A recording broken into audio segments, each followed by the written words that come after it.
Troisième jour de grève pour le SYNADEC, le syndicat national autonome des enseignants-chercheurs est vent debout contre l'application de l'IUTS sur les primes et indemnités des enseignants-chercheurs des universités publiques du Burkina. Une grève de 96 heures a débuté ce lundi avec pour conséquence, bien sûr, l'aggravation de la situation née du chevauchement des années académiques dans ces universités.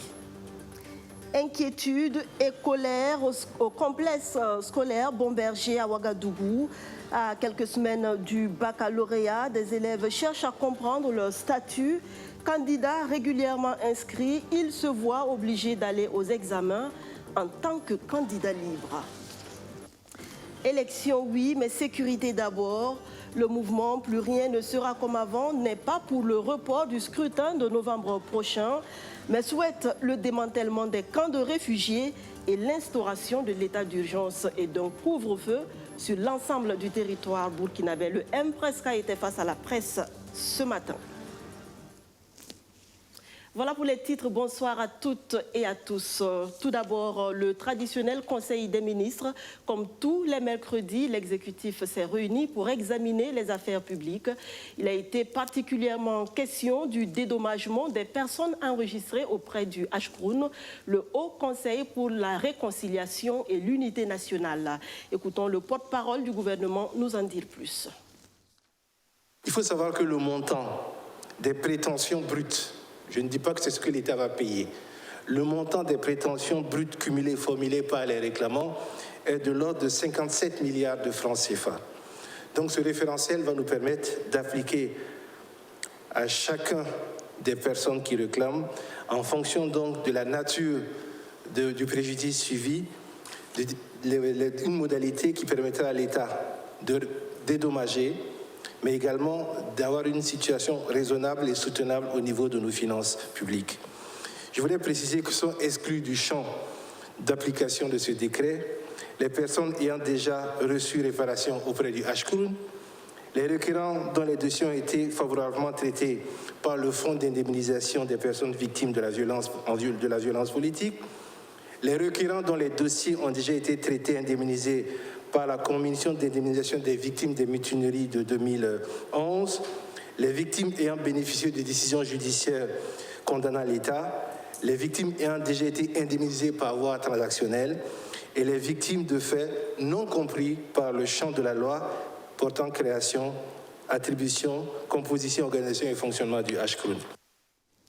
Pour vaincre le terrorisme, le M-Presca a sa petite idée, renforcer la capacité opérationnelle de l'armée, instaurer par exemple l'état d'urgence et un couvre-feu de minuit à 4 heures du matin sur tout le territoire national. Le mouvement Plus rien ne sera comme avant était face aux journalistes ce matin. Outre la sécurité, la question des élections et la récente sortie médiatique du procureur du Faso ont été abordées. Madina Sinou.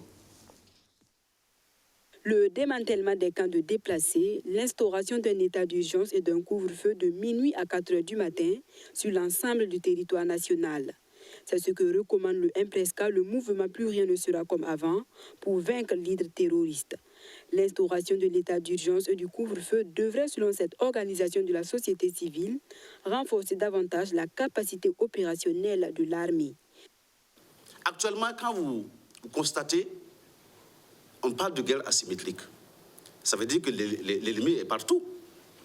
À Ouagadougou, il y a l'insécurité. À Bobo, partout dans le pays, il y a l'insécurité. Mais pour prévenir et donner la latitude, donner un pouvoir à l'armée, à toute l'armée, je vais dire, de lutter contre le terrorisme, nous pensons qu'il faut décréter un état d'urgence. Ça renforce le pouvoir de l'armée et en même temps instaurer un couvre-feu de 24 heures à 4 heures du matin. Effectivement, pour permettre au FDS de veiller sur les populations, afin que nous soyons tranquilles pour aller aux élections. Il y a eu le Covid-19 récemment. Nous sommes allés en couvre-feu de 19h à 4h du matin. Nous ne comparons pas le Covid-19 au terrorisme, mais nous disons que le terrorisme tue plus. Sur la tenue des élections du 22 novembre 2020, plusieurs voix s'élèvent pour un report des scrutins. Pour le MPRESCA, aucun report n'est envisageable. Certains partis politiques estiment qu'avec cette insécurité, une partie de la population ne pourra pas prendre part aux élections. Donc, ces partis demandent qu'on reporte les élections. En reportant les élections, il y a ce qu'on appelle, ce qu'on va créer, un vide juridique qui va profiter à qui? La formation du CNT, après les élections, nous avons suivi comment ça s'est passé. Nous ne voulons plus revenir dans ça. Raison pour laquelle nous demandons à la CENI de prendre en compte tous les déplacés internes afin qu'ils puissent prendre part à ces élections. Ne pas aller aussi aux élections, c'est une victoire pour les terroristes. Plusieurs questions d'actualité ont été abordées à cette conférence de presse. Sur le plan judiciaire, Claude Ouédraogo et ses camarades félicitent le procureur du Faso pour les interpellations et les arrestations dans le cadre des dossiers Jean-Claude Bouda et Armand Bewende. Mais car cela ne tienne, le MPRESCA s'interroge sur la non-fonctionnalité de la Haute Cour de justice qui devrait élucider et juger les dossiers pendants de l'insurrection populaire. Les élections de novembre prochain, l'ADF-RDA entend les remporter et le parti de l'éléphant s'est compté sur ses militants et sympathisants. Ceux de la commune de Bama dans le Houé sont déjà mobilisés autour du député-maire Lassina Gondé le week-end dernier. Ils se sont engagés à s'inscrire massivement sur les listes électorales. Jacob Zongo, Soto, Justin Dabilé. Ils étaient nombreux, les militants et sympathisants de l'ADF-RDA de la commune de Bama, à répondre à l'appel du député-maire Lassina Gondé. Une rencontre au cours de laquelle le député-maire a invité les militants de son parti et l'ensemble des populations de la commune de Bama à s'enrôler massivement sur les listes électorales pour les élections présidentielles et législatives de novembre 2020. Comme vous l'avez dit, l'essentiel du message est axé sur l'enrôlement de biométrique. Vraiment, je crois qu'il va falloir quand même qu'on se serre le coude pour vraiment faire sortir nos militants. Massivement, comme l'a demandé même dans l'appel du président du Faso, nous devons tout faire pour que les gens s'enrôlent et qu'il y ait vraiment un taux vraiment suffisant pour les municipales, les législatives et les présidentielles, en tout cas cette année. C'est pour vous dire que nous sommes venus pour ça. Nos militants sont sortis massivement, femmes comme hommes, pour attendre, écouter le message. Donc c'est pourquoi ce matin, nous avons tenu vraiment bon de venir les rencontrer et leur vraiment regarder à tout les rangs pour qu'on puisse aller de l'avant dans ce processus d'enrôlement. Pour un enrôlement réussi, des actions sont menées par les jeunes et les femmes du parti de l'éléphant dans la commune de Bama pour assurer une mobilisation massive et transparente des militants de l'ADF-RDA sur les listes électorales. Vous savez que la jeunesse, c'est le moteur de tout parti politique. Nous avons bien évidemment des stratégies que nous ne pouvons pas dévoiler, mais ce que nous pouvons dire exactement, nous avons déjà commencé le travail. Il y a du porte-à-porte qui est en train d'être fait et il y a aussi vraiment un message qui est en train d'être passé sur les réseaux sociaux, notamment Facebook, Instagram. Et nous sommes aussi en train de communiquer avec une campagne de proximité et avec la population pour vraiment faire sortir les gens à ce qu'ils puissent s'enrôler. Donc voilà, entre autres, les petites stratégies que je peux donner ici. Je ne pourrais pas tout dévoiler, comme vous le savez. Bon, j'ai beaucoup appris. Donc, j'ai appris qu'on doit faire les cartes d'électeurs et puis avec les cartes de membres, je suis prête pour aller enrôler, pour être membre d'ADF-RDA. Là où je suis là, j'étais membre d'ADF-RDA, mais je fais que le mois de novembre qui vient, je serai la conseillère d'ADF-RDA. Les militants de l'ADF-RDA de la commune de Bama se disent disposés à tout mettre en œuvre pour un processus d'enrôlement réussi. Prévu pour se tenir du 23 juin au 9 juillet 2020, l'enrôlement biométrique est un devoir pour tous les citoyens burkinabés. Non loin de Bama, dans la Léraba, les élus locaux étaient à l'école de la sécurité alimentaire. 5 jours de formation sur la gouvernance en faveur de la nutrition initiée par l'ONG Save the Children. Soto, Justin Dabilé. La province de la Léraba connaît un taux de malnutrition très élevé. Pour venir à bout de cette situation, les élus locaux de la province ont bénéficié d'une formation initiée par l'ONG Save the Children International à travers le projet Passanade sur les stratégies de mobilisation des ressources locales et de recherche de donateurs potentiels. Les participants, en tout cas, ont beaucoup appris. Ils ont également vraiment très apprécié l'approche pour certains qui est une première pour eux. Et en termes même de contenu, vraiment, les différents éléments, les différents modules mis à leur disposition a permis en tout cas pour eux de pouvoir déjà commencer à concocter un micro-projet de la commune qui intègre en tout cas des éléments en tout cas en lien avec la nutrition. Cette formation qui a duré 5 jours a porté sur plusieurs modules entrant dans le cadre de la mobilisation des ressources au niveau local. Selon l'un des formateurs, la rareté des finances commande de nouvelles approches. Il faut donc changer le jeu. C'est de travailler avec les acteurs à la base, voilà, pour réfléchir ensemble, essayer de mobiliser des ressources. Puisque les ressources, c'est quoi? C'est pas uniquement pécuniaire, c'est pas le cash uniquement les ressources. Les ressources, c'est aussi les ressources humaines, voilà, les ressources matérielles, comme les dons en nature et l'argent. Une formation que les élus locaux des 8 communes de la province de la Léraba apprécient positivement. Nous avons reçu de façon innovante. C'est une formation innovante. Parce que ce genre de formation, nous ne l'avons jamais eu. Et on nous met devant nos ordinateurs et c'est nous-mêmes qui montons nos projets et nous sommes coachés. Nous avons beaucoup apprécié et nous pensons que les formateurs ont été vraiment à la hauteur. Et en plus, merci aux formateurs et merci à Save the Children. Le conseil que j'ai à donner à ces élus locaux, c'est de traduire cette formation qu'ils viennent de recevoir aujourd'hui en actes concrets.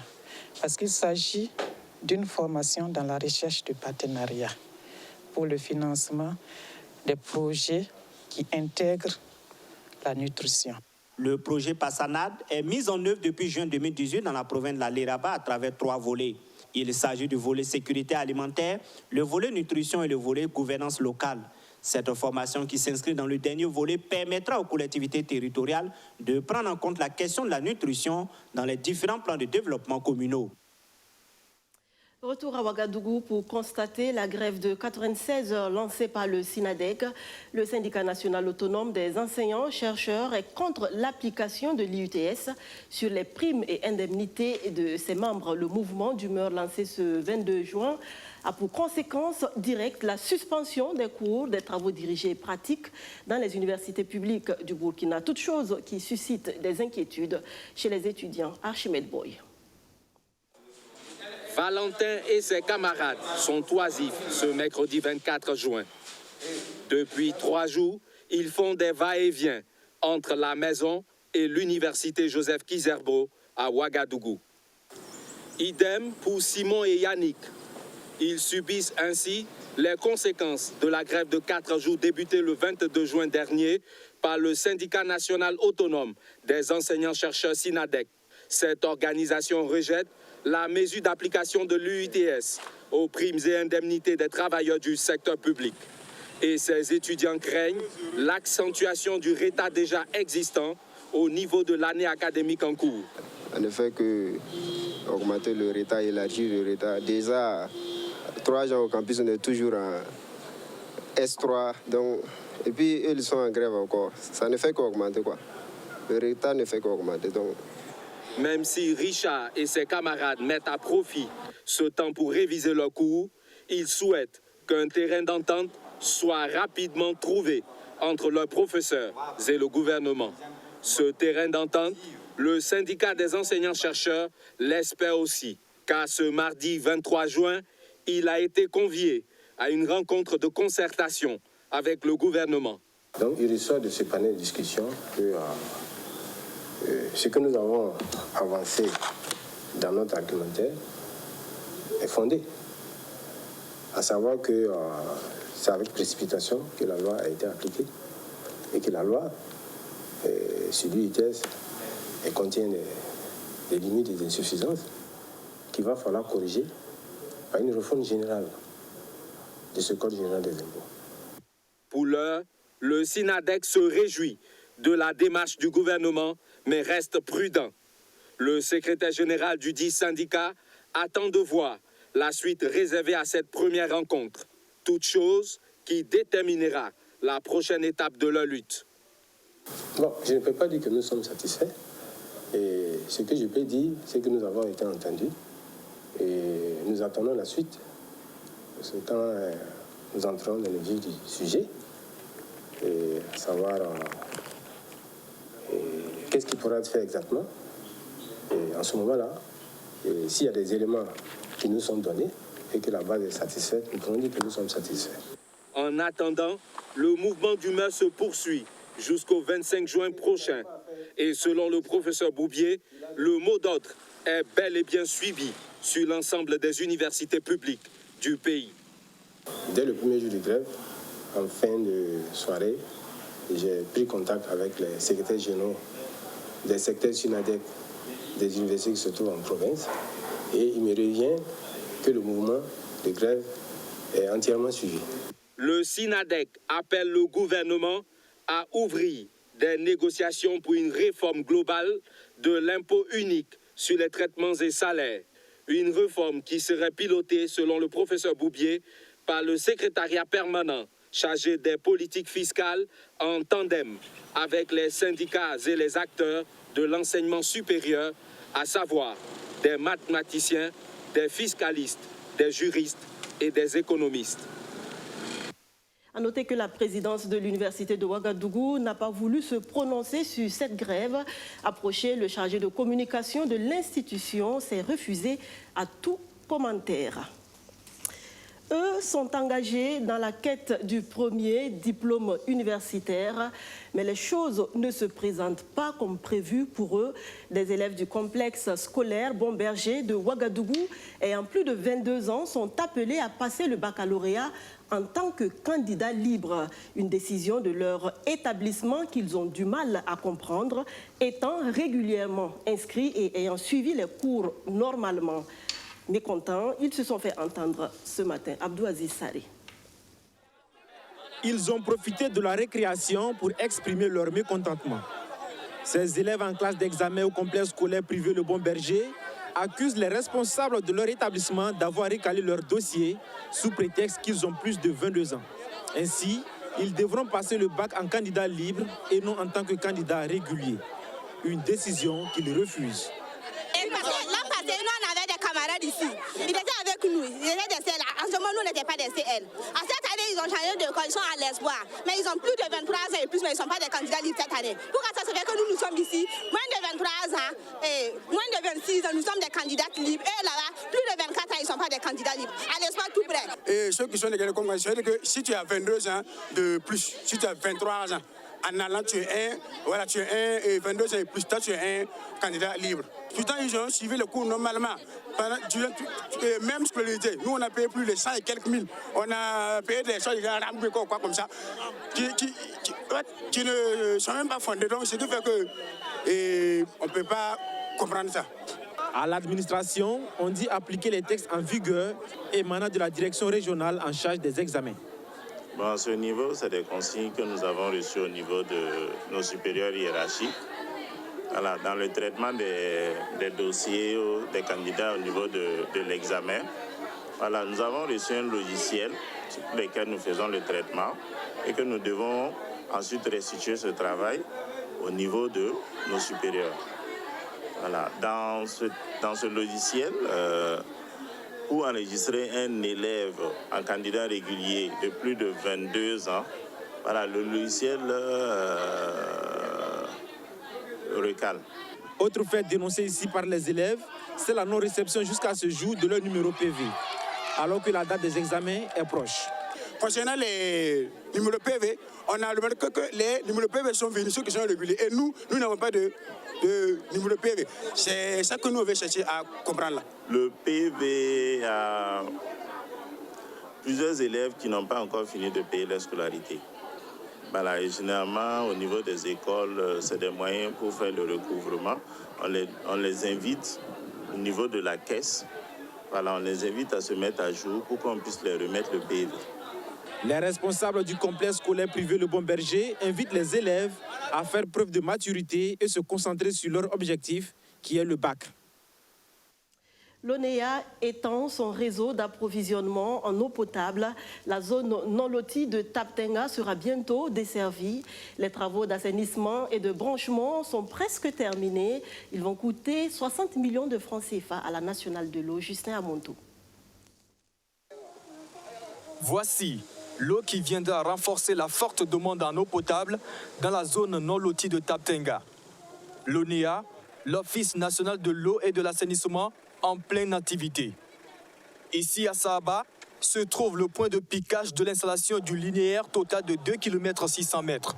Un peu plus loin, se poursuivent les travaux de renforcement du réseau d'approvisionnement en eau potable qui se termine ici à Taptenga afin de desservir convenablement l'ensemble de ses consommateurs. Ces travaux en cours de réalisation consistent à poser des conduites de diamètre nominal à 200 mm, qui n'est pas rien, et d'un linéaire total de 2 km 600 pour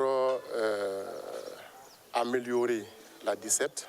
Et le but, c'est de pouvoir améliorer les conditions de vie de cette population au niveau de la zone non lotie de Taptenga.